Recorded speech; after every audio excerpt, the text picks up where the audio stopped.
आज one nation one इलेक्शनचं bill लोकसभेमध्ये मांडण्यात आलं.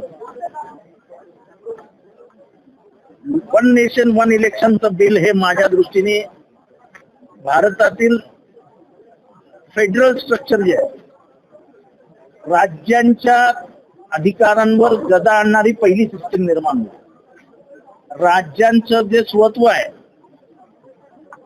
राज्यांचे जे अधिकार आहेत, त्यांना सगळ्याला या माध्यमातून कात्री लावून केंद्र हे सर्वस्वी पूर्ण अधिकारात आलेलं व्यवस्था असेल आणि त्याच्यावर राज्यातली व्यवस्था संपुष्टात येईल.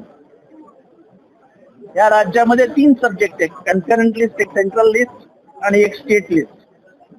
त्यामुळे ह्या तिन्ही लिस्टचा अंत होऊन एकच सेंट्रल लिस्ट राहील, कन्करंट आणि स्टेट लिस्ट राहणार नाही. या सगळ्याचा विचार केल्यानंतर एक लक्षात येतं की या देशातली जी सामुदायिक जबाबदारी आहे, राज्य आणि केंद्र शासन मिळून हा देश चालवण्याची जी प्रथा आहे, त्याला कायमचा हरताळ पाळला जाईल. त्याच्यावर वेगवेगळे कमिशन्स बसलेले आहेत, सरकारी या कमिशन बसलेलं आहे. गेल्या 70 वर्षात अनेक परीक्षा याच्यातनं होत गेल्या आणि त्याच्यातनं ह्या सिस्टीम सुधारत आलेल्या आहेत. या सिस्टीमला कायमचं काळं फासण्याचं काम हे केंद्र सरकार करू इच्छित आहे. एक अधिकारशाही या देशात आणायची असेल तर एकमेव पर्याय आहे ते म्हणजे एक वन नेशन वन इलेक्शन. ज्या देशामध्ये तुम्हाला 3 महिने लागतात लोकसभेचं इलेक्शन गेला, 3 महिने. मागचे इलेक्शन 7 टप्प्यामध्ये घेण्यात आलं, 7 टप्पे. म्हणजे तुम्ही एका देशामध्ये इलेक्शन नाही करू शकत एका दिवसात. तिथे तुम्ही एका दिवसामध्ये राज्याचं देशाचं सगळे इलेक्शन एका ह्याच्यात केलं. म्हणजे तुम्ही लोकांना मूर्ख समजता का देश मूर्खांचा असं तुम्हाला आता वाटायला लागलंय. आणि म्हणून आज तुम्हाला बहुमतही सिद्ध करताना आलं. खरं तर तसं बघायला गेलं तर नैतिक पराभव आज 263 मतं मिळाली आहेत. याचा अर्थ एक तर नितीश कुमारने तरी मतं दिलेली नाहीत, नाही तर नायडूने तरी मतं दिलेली नाही. म्हणजे याचा दुसरा अर्थ की उद्यापासून या देशाच्या राजकारणाला नवीन वळण लागणार आहे.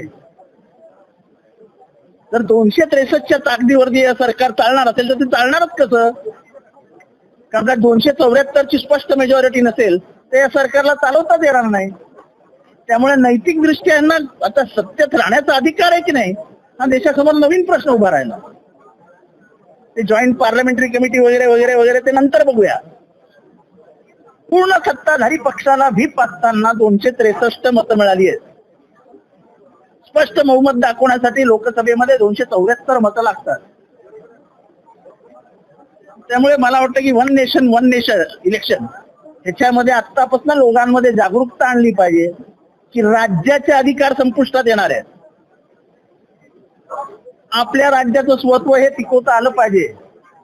आणि डॉक्टर बाबासाहेब आंबेडकर साहेबांच्या संविधानाच्या माध्यमातून जेव्हा पहिल्यांदा ह्याची स्थापना झाली तेव्हा राज्यांना आपापले अधिकार सुरक्षित ठेवण्यासाठी व्यवस्था करण्यात आली.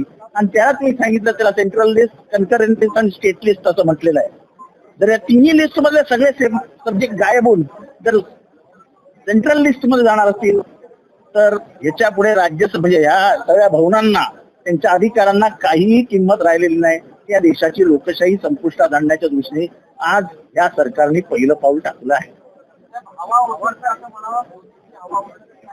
अगर आप ये वीडियो YouTube पर देख रहे हैं तो हमारे चैनल को सब्सक्राइब कर बेल आइकन दबाएं और Facebook पर देख रहे हैं तो हमारे पेज को लाइक करें